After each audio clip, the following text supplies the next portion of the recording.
எங்க பக்கத்து வீட்டு மாலாக்கா எங்கன்னா வெளில போயிட்டாங்கன்னா அவர் வீட்டுக்காரு சாப்பாடுக்குலாம் எந்த பிரச்சனையும் பண்ணாம அவரே அழகா தோசை ஊத்தி சாப்பிடாரு.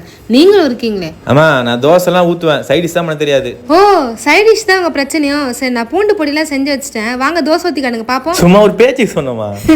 உங்க ஹஸ்பண்ட் சமைப்பாங்களா மாட்டாங்களான்னு கீழே கமெண்ட் பண்ணுங்க. பூண்டு பொடி செய்ய ஒரு கடாயில ஒரு ஸ்பூன் எண்ணெய் விட்டுட்டு ஒரு கப்பு பூண்டை நல்லா இந்த பிரவுன் கலர் வர வரைக்கும் வாட்டி எடுத்துக்கோங்க. அதே கடாயில ஒரு கப்பு உளுத்தம் பருப்பு, கடலை பருப்பு, கொள்ளு, 2 ஸ்பூன் தூரம் பருப்பு போட்டு நல்லா வதக்கிக்கலாம். லைட்டா கலர் சேஞ்ச் ஆனதும் 2 ஸ்பூன் தனியா, மிளகு, ஜீரகம், வெள்ளை எள்ளு இதெல்லாம் போட்டு நல்லா இந்த மாதிரி பிரவுன் கலர்ல சேஞ்ச் வரைக்கும் வதக்கி ஆற விட்டுறலாம். இப்ப திரும்ப ஒரு கடாயில ஒரு ஸ்பூன் எண்ணெய் விட்டுட்டு ஒரு கப்பு கொப்பரை, 10-12 காஞ்ச மிளகா, குட்டி லெமன் சைஸ்க்கு புளி போட்டு நல்லா கலர் சேஞ்ச் இருக்கும் வதக்கி ஸ்டவ் ஆஃப் பண்ணிட்டு ஒரு ஸ்பூன் பெருங்காயம் போட்டுறலாம். இப்ப மிக்ஸி ஜார்ல ஃபர்ஸ்ட் இந்த கொப்பரை நல்லா அரைச்சு எடுத்துக்கலாம். அடுத்து நம்ம ஆற வச்சிருந்த பருப்புகளையும் அரைச்சிடலாம். கடைசியா நம்ம வதக்கி வச்சிருந்த பூண்டு, ஒரு ஸ்பூன் உப்பு, 1/2 ஸ்பூன் வெல்லம் போட்டு அரைச்சு எடுத்த பூண்டு பொடி ரெடி. சூடான சாதத்துல நெய் விட்டு சாப்பிட்டீங்கன்னா சூப்பரா இருக்கும். உங்களுக்கான விடுகதை, முத்து வீட்டுக்குள்ளே தட்டு பலகை. அது என்ன?